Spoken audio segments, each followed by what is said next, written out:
उत्तराखंड में 27 जनवरी से uniform civil code लागू होने जा रहा है और इस बदलाव के बाद राज्य में कई अहम सामाजिक और कानून बदलाव देखने को मिलेंगे। मुख्यमंत्री पुष्कर सिंह धामी ने इस खबर का ऐलान करते हुए बताया कि अब उत्तराखंड भारत का पहला राज्य होगा जहां ये कानून प्रभावी होगा। यूसीसी के लागू होते ही शादी से लेकर तलाक, बहुविवाह, हलाला जैसी प्रथाओं और लिव इन रिलेशनशिप तक के मामले में बदलाव आएगा। इसके साथ ही राज्य में एक जागरूकता अभियान भी चलाया जाएगा ताकि लोग इन बदलावों के बारे में पूरी तरह से जान सके। तो चलिए जानते हैं कि यूसीसी लागू होने के बाद उत्तराखंड में कौन कौन सी बड़ी चीजें बदलने वाली है। यूसीसी के तहत अब राज्य में हर शादी का अनिवार्य रूप से रजिस्ट्रेशन कराना होगा। यही नहीं, अब हर ग्राम सभा लेवल पर भी रजिस्ट्रेशन की सुविधा उपलब्ध होगी। इससे लोगों को विवाह की वैधता और कानून मान्यता मिलेगी। इसके अलावा शादी की उम्र को लेकर भी समानता आएगी। राज्य में सभी लड़कियों की शादी की उम्र चाहे वह किसी भी जाति या धर्म से हो, एक समान होगी और वह 18 साल निर्धारित की गई है। यूसीसी के लागू होने से अब किसी भी धर्म, जाति या संप्रदाय के व्यक्ति के लिए तलाक के मामले में एक समान कानून लागू होगा। अब तक देश में विभिन्न धर्मों के लोग अपने व्यक्तिगत कानूनों के अनुसार तलाक लेते थे, लेकिन अब यह मामला एक सांचे में ढल जाएगा। इसके अलावा बहुविवाह पर भी पूरी तरह से रोक लगेगी और अब कोई भी व्यक्ति एक से ज्यादा शादी नहीं कर सकेगा।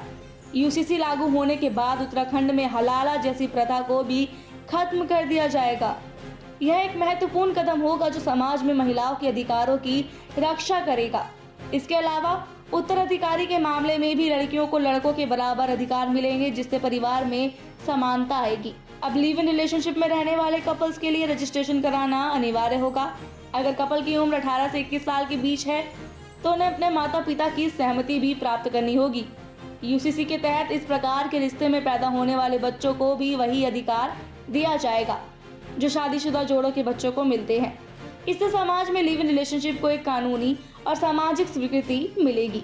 यूसीसी के लागू होने से समाज में जाति, धर्म, लिंग या अन्य किसी भी आधार पर भेदभाव खत्म होगा। इस कानून के तहत सभी नागरिकों को समान अधिकार और दायित्व मिलेंगे, चाहे उनका धर्म या जाति कुछ भी हो। मुख्यमंत्री धामी ने इसे प्रधानमंत्री नरेंद्र मोदी के नेतृत्व में देश को एक संगठित और समृद्ध राष्ट्र बनाने के प्रयासों का हिस्सा बताया। मुख्यमंत्री धामी ने यह भी बताया कि यूसीसी को लागू करने के लिए सभी तैयारियां पूरी हो चुकी है। अधिनियम की नियमावली को मंजूरी मिल चुकी है और अधिकारियों को प्रशिक्षित किया जा चुका है। 2022 में हुए विधानसभा चुनावों के दौरान भाजपा ने यूसीसी को लागू करने का वादा किया था और अब वह वादा पूरा होने जा रहा है। उत्तराखंड में यूसीसी लागू होने के बाद यह देश का पहला राज्य बन जाएगा जो इस कानूनी को प्रभावी रूप से लागू करेगा।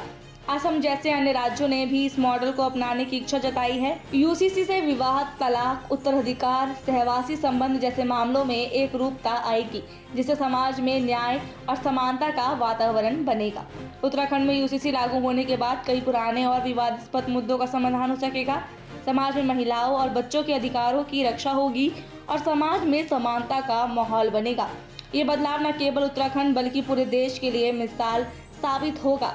आपके हिसाब से क्या यूसीसी पूरे देश में लागू होनी चाहिए या नहीं, हमें कमेंट बॉक्स में जरूर बताएं। ऐसी और वीडियोस के लिए सब्सक्राइब करें हमारे चैनल सौगंध टीवी को।